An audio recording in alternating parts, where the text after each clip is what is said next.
Youth కాబట్టి మీకు అందరికి ఒక ఐడియా ఉండాలి, ఒక నిర్దిష్టమైన గోల్ ఉండాలి, ఒక ఆలోచన ఉండాలి మీకు. నేను స్టూడెంట్గా ఉన్నప్పుడు ఎంఏ చేసేటప్పుడు అనుకున్నాను ఏం చేద్దామని ఆలోచించినప్పుడు ఐఏఎస్ చేద్దాం అనుకున్నాను.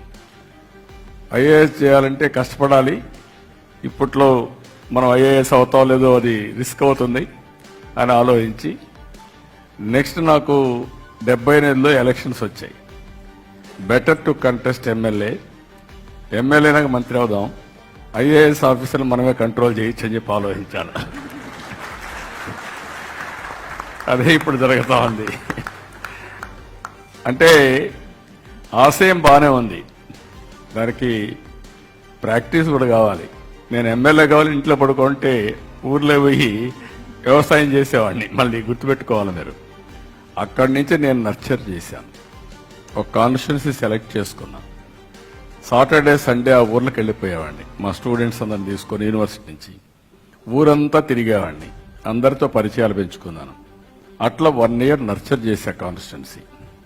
ఫస్ట్ టైం ఎమ్మెల్యే అయ్యాను, యూనివర్సిటీ క్యాంపస్ నుంచి అయ్యాను. ఎమ్మెల్యే అవుతానే ఎమ్మెల్యే అయిపోయి కాబట్టి ఆనందపడిపోయింటే అయ్యేది కాదు, అక్కడి నుంచి మంత్రి కావాలనుకున్నాను. దానికి స్ట్రగుల్ చేశాను, ప్రయత్నం చేశాం. అంటే ఇక్కడ ఎందుకు నేను చెప్తున్నానంటే, ఈ స్థాయికి నేను వచ్చానంటే ప్రతి ఒక్క అవకాశాన్ని అందిపుచ్చుకున్నాను. మీకు కూడా గుర్తుపెట్టుకోవాల్సింది, మీకు భగవంతుడు చాలా అవకాశాలు ఇస్తారు. ఆ అవకాశాలు మీరు ఉపయోగించుకుంటే మీరు కూడా అడుగడుగు ముందుకు పోయే పరిస్థితి వస్తుంది. అవకాశాలు ఉపయోగించుకోకపోతే ముందుకు పోరు. ఇప్పుడు ఉదాహరణకు ఒక మాట చెప్తున్నాను. లోకేష్ చిన్నప్పుడు నేను మా మిస్సెస్ ఆలోచించాం, మా పిల్లల్ని కూడా ఒకే బాగా చదివించాలని. ఎక్కడికి పంపించాలో స్టాన్ఫోర్డ్ పంపించాలనుకున్నాం.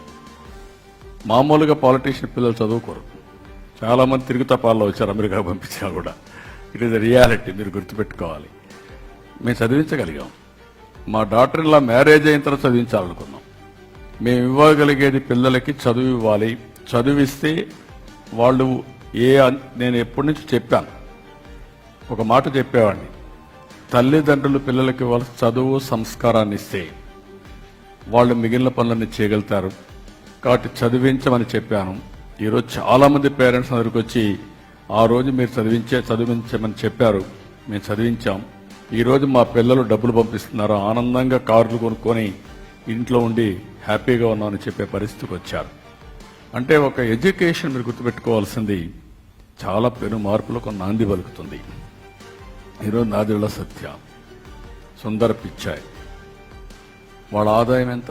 అదే వాళ్ళ పేరెంట్స్ ఆస్తులు కొనడం మొదలుపెట్టుంటే, లేకుంటే అవినీతి ద్వారా డబ్బులు సంపాదించడం మొదలుపెట్టినా ఎంత ఇస్తారు? మీలో కూడా గుర్తుపెట్టుకోవాల్సింది, నాలెడ్జ్ ఇస్ సుప్రీం.